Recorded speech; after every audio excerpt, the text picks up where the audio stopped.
মসজিদে নারীর অধিকার নিয়ে যেই পরিমাণ কথা বলা হয়, সংসদে তার 100 ভাগের 1 ভাগও বলা হয় না। একজন শাহবাগী নারী দাবি করেছেন মসজিদে নাকি প্রত্যেক জুমার খুতবায় নারীদেরকে গালাগালি করা হয়। প্রত্যেক জুম্মার নামাজের খুতবাতে খালি মেয়েদের নিয়ে খারাপ কথাই বলতে হবে? কেন ওই জুম্মার নামাজের খুতবাতে একটা ভালো কথা বলা যাবে না? আপনাদের এই মসজিদে হয়নি? মসজিদে নারীদেরকে গালাগালি করা হয় বলেই বোধহয় নারীরা এত মজার মজার রান্না করে হুজুর করে খাওয়ায়। আপনাদের এখানে আমি তো 2 বছর জুমা পড়াই নাকি? আচ্ছা বলেন তো, নারীদেরকে গালি দিছি কয়বার? প্রত্যেক মসজিদে নারীর অধিকার নিয়ে যেই পরিমাণ কথা বলা হয়, সংসদে তার 100 ভাগের 1 ভাগও বলা হয় না। বাংলাদেশের কোন মসজিদে নারীদেরকে নারী বিদ্বেষী কথা হয়েছে একটাও কেউ প্রমাণ দিতে পারবে না। বরং হুজুররা যাদের বিরুদ্ধে কথা বলে তারা নারী কি নারী না হেডেই তো সন্দেহ।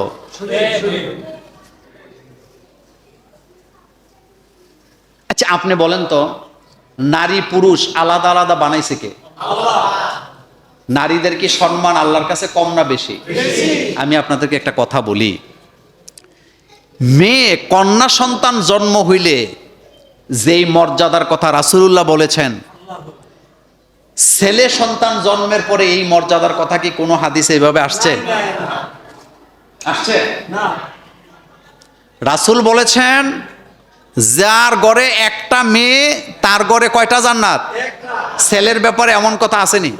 আচ্ছা জান্নাত কি বাপের পায়ের নিচে না মায়ের পায়ের নিচে?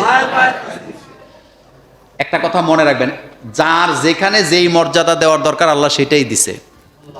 নারী হিসাবে আল্লাহর সৃষ্টিতে তাদের অনন্য মর্যাদা রয়েছে, যেটা তারা নিজেরা বুঝে না। নিজেরা কি বুঝে না, এজন্য তাদেরকে বুঝতে হবে নারীর মর্যাদা ইসলাম কতটুকুন দিয়েছেন। যতটুকুন দিলে পরে তাদের কোনো আফসোস, শোনেন, এই নারীগুলা যখন জান্নাতে যাবে তাদের কোনো আফসোস থাকবে না। এই ব্যাখ্যা আরেকদিন আলোচনা করব। তবে একটা কথা মনে রাখবেন, আমাদের দেশের কোনো মসজিদেই নারী বিদ্বেষী কথা হয় না। এবং বাংলাদেশে যদি আপনি লিস্ট করেন, সবচেয়ে বেশি নিরাপদে আছে আলেম ওলামার স্ত্রীরা। হতে পারে 1-2 জন ব্যতিক্রম, কিন্তু সবচেয়ে বেশি নিরাপদে আছে ইসলামপন্থীদের স্ত্রীরা। বাংলাদেশের কোনো আলেম যৌতুকের জন্য বউ পিড়ায় বাপের বাড়িতে পাঠাইছে এমন প্রমাণ আপনাদের কাছে আছে নাকি?